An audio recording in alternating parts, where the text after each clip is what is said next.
bloody bear. As Aura dashed down the hall, another figure made his way closer from the opposite direction.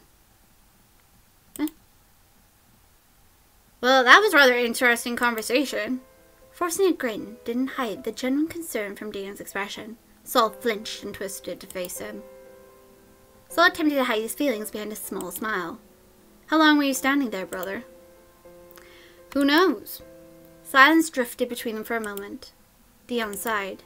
I'm glad that you're finally being honest with your feelings. Aura was right about what she said. Saul's smile faded as he drew to the window again. You have the right to decide because that's what you want, not what everyone expects you to do. That's rich, brother coming from you. Dion flinched as if Saul's words were a physical strike. He hadn't heard Saul speak this way, his voice cold and distant. After all, you did whatever you wanted to do, leaving everyone to pick up your responsibilities. Saul, I never wanted to burden you with the being the heir. How can I believe that when you've done nothing but drop your responsibilities onto me for over 7 years? Dion went quiet, his face and posture tense with conflict. He looked at Saul with pain, streaked through his brow, as if he wanted to tell him something, but no words fell from his lips. Saul closed his eyes, sighing, as he touched his fingertips to his forehead. If I turned my back as the heir, father was going to marry off Goldie to a man of his choice. I wouldn't let him do that to our sister. Dion's lips parted, his brown irises now tarnished with shock. He had no idea their father would be so underhanded.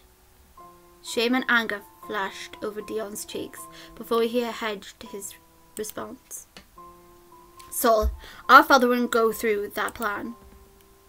How would you know? It's not like you were around to protect Gold from father. Saul opened his eyes and stared at Dion from the side. Browns frowned with annoyance. It was unsettling for Dion to see Saul angry after so many years, pretending he didn't know Saul's smile was fake. Especially when Dion knew Saul was never told what really happened. The real reason why he was removed as heir. Dion shrunk where he stood, sadness rose over his face.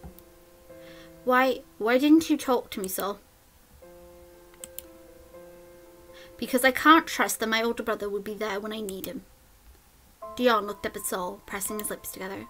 There was so much he wanted to say, but the words wouldn't form. They were stuck in his heart, a dagger that he'd carried for years, but still could not dislodge. As a sigh deflated his chest, Dion bowed his head and excused himself from the room. Cowed. Saul didn't stop him. He should have totally turned around.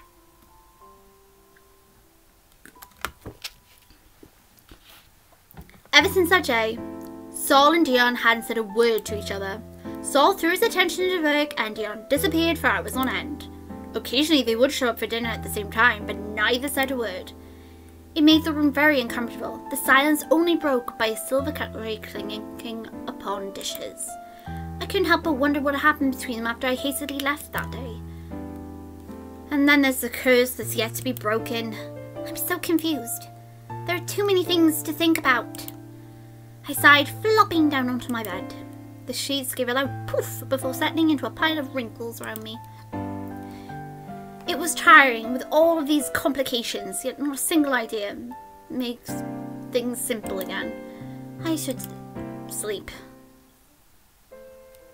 I looked around me. It was all black. Hello? Hello, am I dreaming? Aura.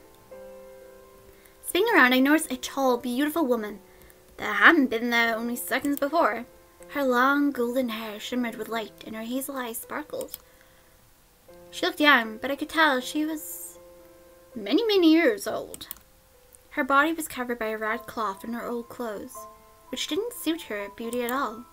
Just to be sure, I pinched my arm. It didn't hurt. Hello, Aura. Do you know who I am? I shook my head. I didn't recognize this woman at all. Try, dear. I'm sure you'll think of the answer. I tried to think of who she might be. Instead of her eyes, I noticed a few teddy bear charms hanging off the belt that peeked up from beneath the cloak. They looked very familiar. Ah, could you be? She nodded, seeming to read my thoughts. Yes, that's right.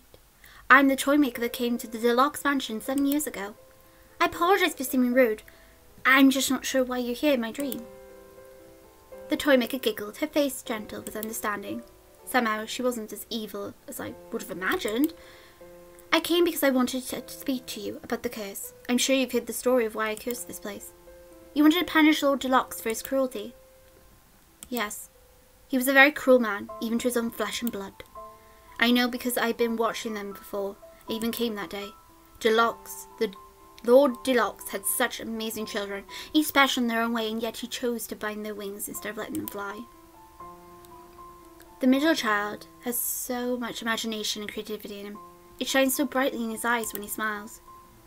I couldn't agree more. Saul is an amazing designer. But the only time I've ever seen him genuinely smile was whenever he talks about designing clothes.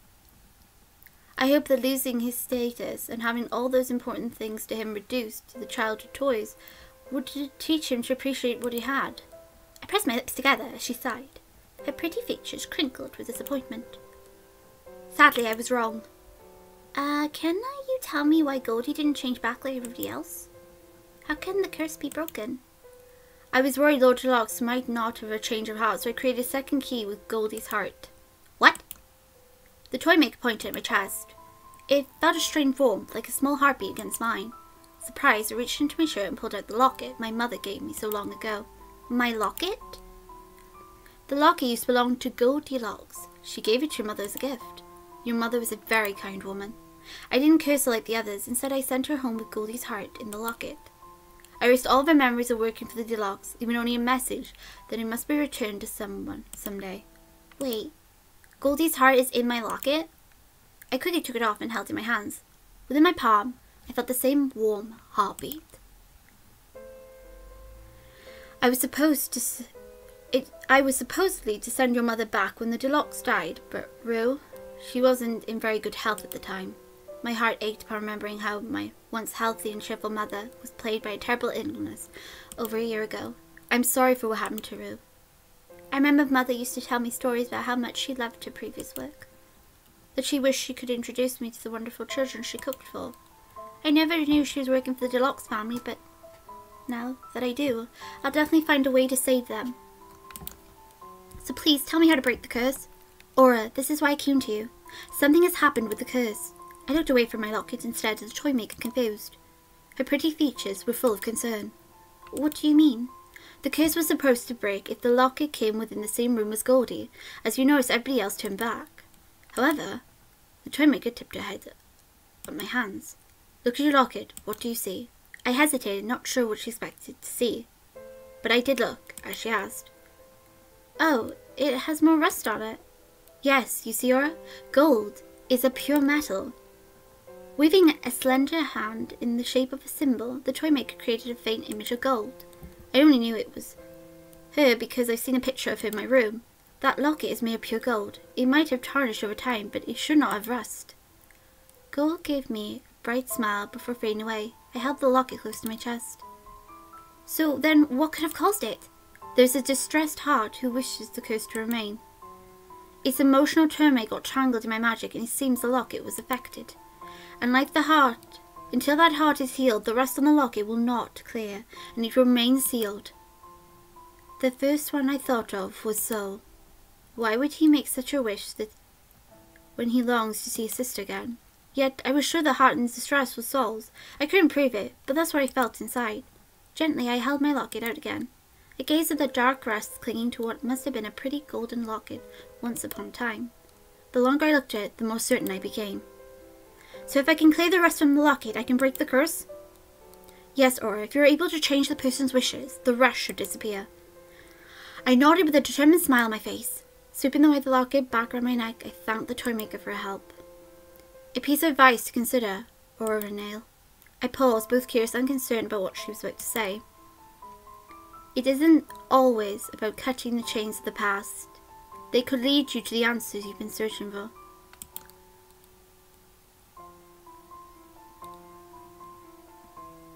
Okay, so we're on Saul's path.